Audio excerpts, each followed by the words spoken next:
అందరికి కూడా తెలుసు, మహిళా ఆఫీసర్స్ పైన వాళ్ళని విమర్శించడము, వాళ్ళకి అవమాన చేయడం వల్ల ఒక కేసు కూడా అరెస్ట్ కావడం జరిగింది. దాంతోడుగా ముఖ్యమంత్రిని కూడా అవమానం చేసిన ఒక నారాయణపేట ఉన్న కేసును కూడా మనము సిట్ ఫారం కావడం జరిగింది. దాని భాగంగా ఇన్వెస్టిగేషన్ కూడా కొనసాగుతుంది. ప్రముఖ టీవీ ఛానల్ రిపోర్టర్స్ని మనము అదుపులో తీసుకుని ప్రశ్నించడం జరుగుతుంది.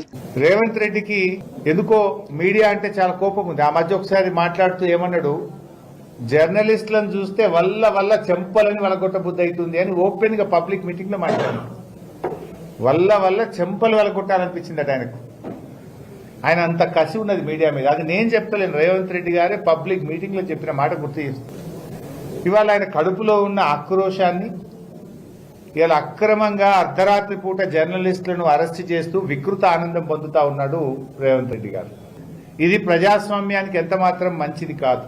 మనకు ఈ ఒక ప్రజా జీవితంలో విమర్శలు అన్నది సహజము.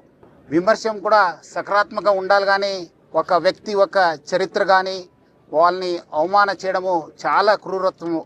అది కూడా మహిళల అధికారుల పైన మనము విమర్శ చేయడము, ఎటువంటి ఆధారం లేకుండా ప్రచారం చేయడము చాలా అంటే చాలా క్రూరత్వము. లైవ్లో చూశాను, చాలా అంటే చాలా విమర్శ చేస్తున్నారు. ఏదో నిరంకుశ ప్రభుత్వము, లేదంటే ఎమర్జెన్సీ వస్తుంది. ఎమర్జెన్సీ ఉంటే మీరందరూ ఉండేవాళ్ళ? ఈరోజు మీ అందరితో మాట్లాడేవాడా? మీరందరూ కూడా లోపల ఉండేవాళ్ళు. సో అది అర్థం చేసుకోవాలి. చట్టం తను పని చేస్తుంది. ఆ సజ్జనారు కాంగ్రెస్ కండువా కప్పుకో రాదాను. ఏం మాట్లాడుతున్నాను? మీ డీజీపీ నువ్వు, మీరు మీ కాకి బుక్ ఏం చెప్తున్నది? మేము చట్టాన్ని అమలు చేస్తున్నాం. మరి ఆనాడు కేటీఆర్ గారి మీద అడ్డగోలుగా మంత్రి సురేఖ మాట్లాడినాడు, నీ చట్టం ఏమైంది? ఆ రోజు కూడా బాధపడ్డది ఒక మహిళనే కదా. ఆ రోజు అడ్డమైన ఆరోపణలు చేస్తే మీరు కేసులు పెట్టకపోతే, మీ ప్రభుత్వం చర్యలు తీసుకోకపోతే కేటీఆర్ గారు సురేఖ గారి మీద డిఫమేషన్ సూట్ వేశారు. మరి ఆ రోజు మీ కేసు ఎందుకు పెట్టలే? ఆ రోజు నీ చట్టం నిద్రపోయిందా సజ్జనార్? ఇవాళ ఒక మహిళ మీద అయిందని తెగ బాధపడుతున్నాం. మరి ఆ రోజు కూడా ఒక మహిళనే కదా. ఒక మంచి నాయకుడు, ఈ రాష్ట్రానికి పేరు తెచ్చిన నాయకుడు కేటీఆర్ గారి మీద అడ్డగోలుగా మాట్లాడితే మరి ఆ రోజు నీ చట్టం ఏం చేసింది? చట్టం చుట్టమైంది ఆ రోజు? ఈ రోజు ఎందుకు ఇంత అర్ధరాత్రి పూట చేస్తున్నారు? ఈ రోజు ఒక మీ రిపోర్టరు మనము ఎట్లా పోవడానికి, రాత్రి పోవడానికి ప్రయత్నం చేశారు. ఏ ఆధారపైన పోతున్నారు? 5:30 టికెట్ బుక్ చేసి బ్యాంకాక్ పేరుతో వెళ్తున్నారు. కావాల్సింది ఆనే మనకు కోఆపరేట్ చేయాలి కాదానే, చేయకుండా ఎందుకు పారిపోతున్నారు?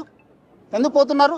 మనం అలాంటి ఉన్నప్పుడు ఆయన ఇంటికి పోయినప్పుడు వాళ్ళ ఎందుకు మనకు కావాల్సిన వాడు వస్తానని చెప్పి వెళ్ళిపోయారు. ఎక్కడికి వెళ్ళిపోయారనే ఈ రోజు కూడా పతా లేదు.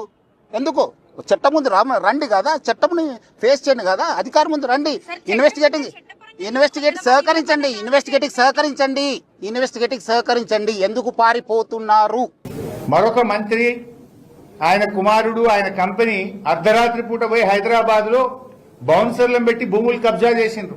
మరి ఆ రోజు నుంచి ఈ రోజు వరకు ఆ మంత్రి గారి కుమారుడిని గాని, ఆ మంత్రి గారి కంపెనీ రాఘవ కన్స్ట్రక్షన్ లో ఒక్కరిని కూడా ఎందుకు అరెస్ట్ చేయలేదు? దాని మీద ఎందుకు సిట్ అయ్యారు?